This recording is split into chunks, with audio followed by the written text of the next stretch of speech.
What do you think? You want to do a little more talking about the Everglades and talking about just the environment and... Yeah. Action. Alrighty, we're here in South Florida, where arguably we're in one of the most enigmatic places in the United States. The Everglades is thousands of square miles across the entirety of South Florida. Years and years ago, Steve and I were talking, we both had kind of a passion to do kind of some nature documentary, conservation through education.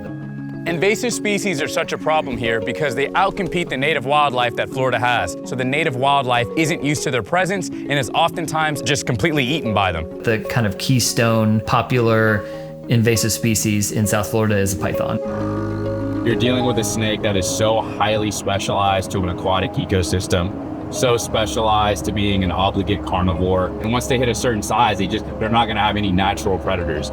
We really felt like for this story to feel cohesive, we needed a python. To do that, you need nature to cooperate, and nature is nature, so you have no control over it.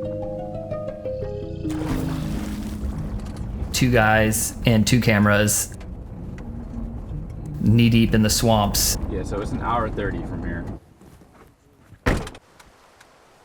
Out in the field, you're looking to keeping your camera basically rolling as much as possible.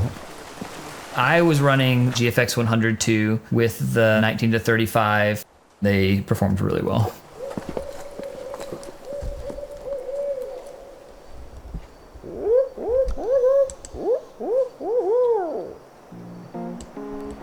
So I don't know how much of this you want to put, but I put GFX to turn a 55 through its paces. I had it in the dirt, in the rain a little bit. I was knocking down limbs with it.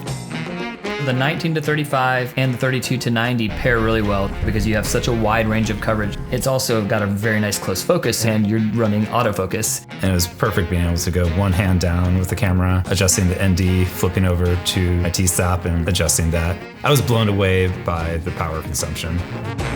A couple times I was like hiking through the woods. I hadn't changed the battery all day. And if this thing was like any of the other cameras that we used, it would have been dead. And I definitely would have missed a shot. You know, I found in the past, you have to sacrifice quality when your crew goes down. This system, from a filmmaking standpoint, will allow me to keep the quality the same regardless of what I have available to me. We're taking these new camera systems with this amazing decades of color science history built into these sensors, and we want to see that beautiful species and see their actual coloration. Because again, nature is nature. It will do what it wants to do, and you just have to hope to be there at the right place at the right time. Snakes are moving, so we got a chance. Alrighty, we could be out here at the perfect time, the perfect season, the perfect temperatures, and the snakes just don't decide to show up. To no avail, we didn't find any pythons.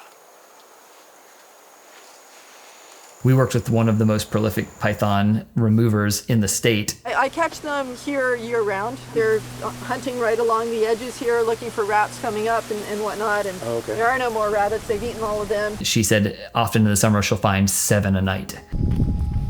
It was significantly colder than it had been a week before. Dude, I have never been this cold looking for snakes in my entire life. And everything went into hiding. I've been out trying to capture the Burmese python 2 or 3 times before this, and each time I came out empty-handed.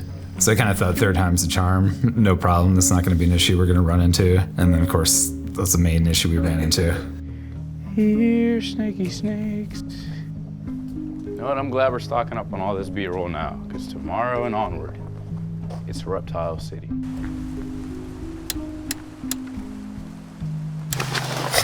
No guys, and check this out right here. This is exactly the snake we were looking at. Now this is Python vivittatus, or the Burmese python. So it was kind of crossing the road, and we were just happy to actually see one on camera. I don't want you to villainize this animal. It's simply doing what it's designed to do. Look at how beautiful this animal is. I think that those 2 lenses and those ranges of focal lengths are going to be really, really valuable to filmmakers, especially when trying to get out on the field and do a lot by yourself. With a servo motor to be able to control my zoom, have it on a shoulder mount and be able to hop in and out of a car. It's you and the camera in autofocus. GFX would turn a 55 and GFX 100 both performed beautifully. Having the internal NDs controlled by the handle, not having to stop rolling or go to my car, the turn of 55 with the zoom lenses was just awesome.